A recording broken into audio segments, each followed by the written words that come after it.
Hello, it's me again. Um, okay, so I got a couple of things on my mind. Um, been looking for ideas for different blogs, different topics of discussion, and lo and behold, Facebook dropped one right in my lap. Isn't that nice? Okay, so here we go. I come from a family where most of us are pretty opinionated. There's different levels of how far or how much we're willing to express that. But we're all pretty strong in our opinions and beliefs, and that's fine. We all get along for the most part. Um, Having been brought up and raised and surrounded by people of strong opinions and convictions, I tend to gravitate towards people like that. So most of my friends are pretty strong-willed, strong-opinioned individuals as well. And that's fine. We have differences of opinions all the time, and nothing major comes of it. Not a big deal. But every once in a while, I come across somebody who just blows my mind. Just blows my mind. So, all right. Usually when strong-willed people get together and they start touching on hot topics, politics, theology, things of that nature, a rather large, sometimes heated debate can arise. But there are times where one person is just a raging idiot and there is no debate, because you can't debate with an idiot. I happened across one of these people the other day.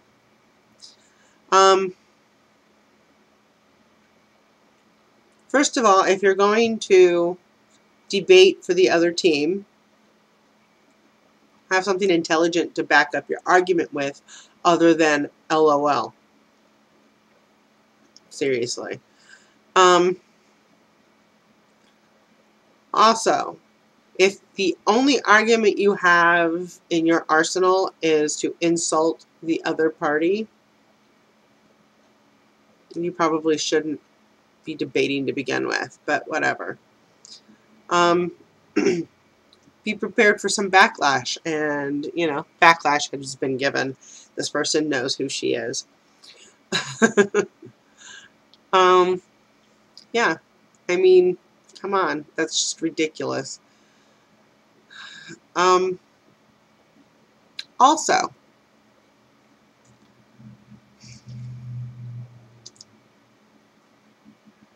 there's a lot of these new home-based businesses that are popping up.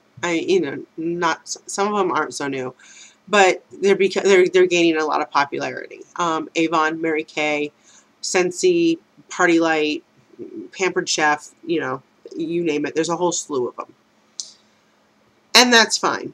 I get it, and everyone who's involved in them are very passionate about what they do. I get that. I love my Mary Kay.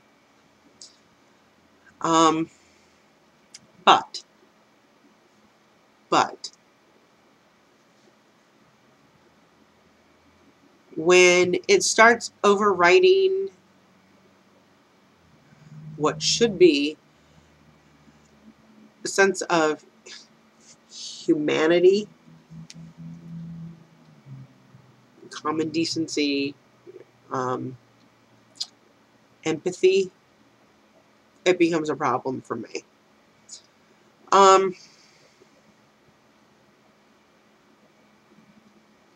When somebody announces that they're going on vacation and the only thing that you can think of for them to do is to get more people under your belt, no.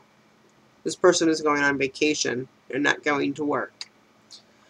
When somebody announces that they're flying out of town because they're headed to a funeral, you don't text them every day with new business ideas or business drama. Leave them alone. And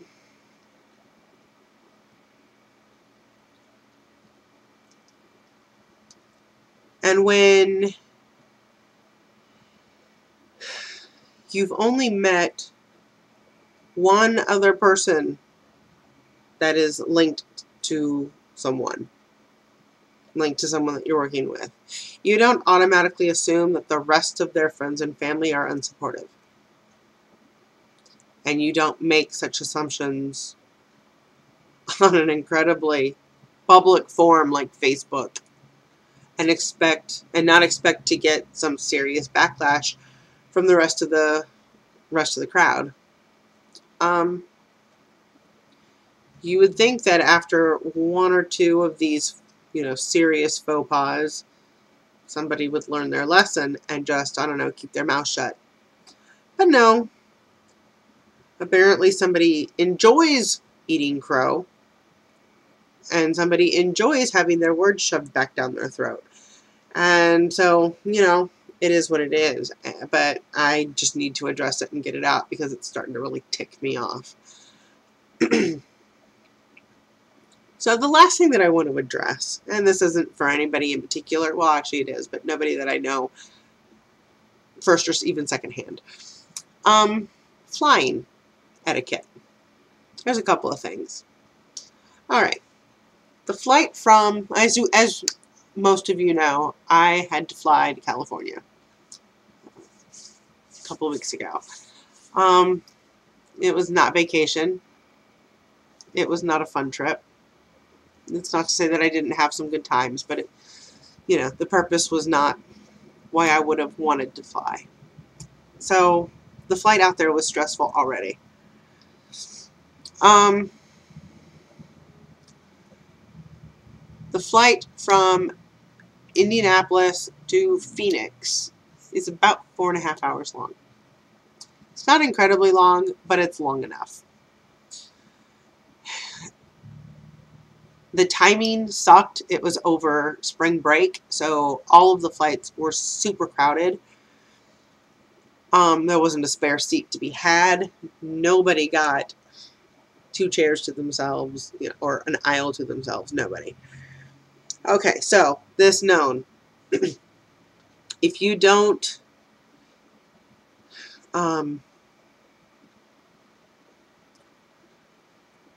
check in advance, like the night before online, like you can do now, don't bitch when you don't get the seat you want the next day. This woman and her husband were flying. And apparently it was his job to make sure that they got to sit together. But they didn't do any of the pre-check-in or whatever. And so they were separated by 1 seat. Oh, I'm sorry, by 1 seat and the aisle. She was on my side of the plane in the center seat. Somebody on the aisle, then the aisle, and then him on the other aisle seat. Not that big a difference. She huffed. I'm not kidding you. Like a 4-year-old. She huffed. And she buffed. And she made a bunch of snide remarks about how stupid he was. And why the hell did the airline split them up? And this is just effing retarded. And blah, blah, blah, blah, blah. And she was just utterly... Those are her words, not mine. So, her husband said, well, why don't you ask her if she'll trade seats with you? Oh, she probably won't, she snapped. So he tapped her on the shoulder and asked if she would be willing to trade seats with him so he could sit next to his wife. And she had no problem with it. She got right up. It was done in like 3 seconds, if that.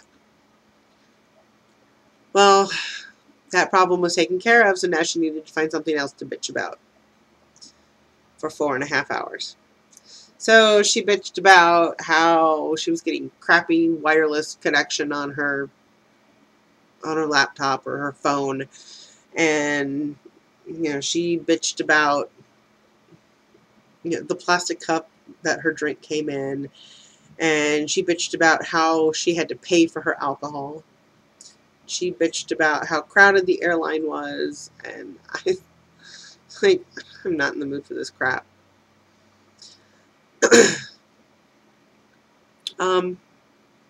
If you're gonna bitch like that, maybe you should, I don't know, drive, take a train.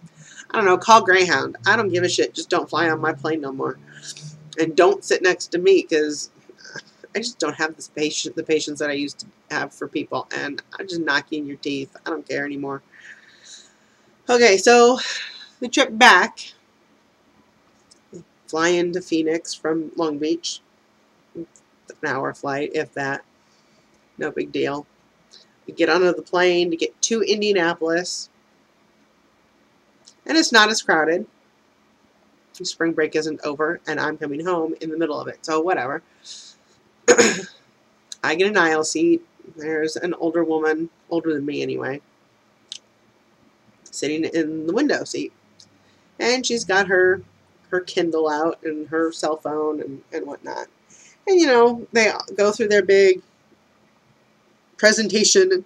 This is how you fasten your seatbelt. This is how you tighten it. The air mask, all that. And they're getting ready to take off, so please turn off all your electronics and blah, blah, blah. If it hasn't, they actually have to say this now because someone somewhere tried to argue, apparently. If it has an on and off switch, please turn it off. That actually came out of the flight attendant's mouth. Well, apparently, her Kindle doesn't have an off switch. She was asked 3 times to please turn it off. Do you know how awkward this is? Because the flight attendant has to lean over me to get to her. And she is yelling across me at the flight attendant, telling her she's an idiot. Alright. If I have to turn my cell phone off and I have to turn my Kindle off, turn your fucking shit off. It's 10 minutes before you can turn it back on again. Give me a freaking break.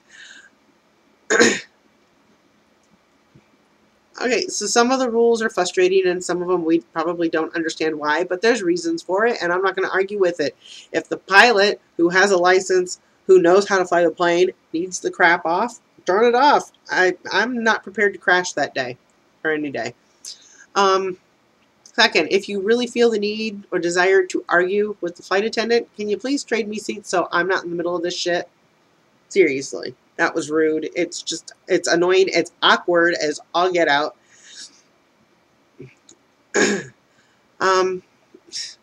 Yeah, some etiquette. I know we're in a day and age now where common etiquette and manners are saved for special occasions, and you don't need them for everyday occurrences, but actually you really kind of do. Yeah. If you're going to be a raging bitch on an airplane, do it away from me. Do it away from everybody else. Nobody wants to deal with that crap. That's about it. So, yeah, that's my big rant. That's my big rave. See you later. Bye.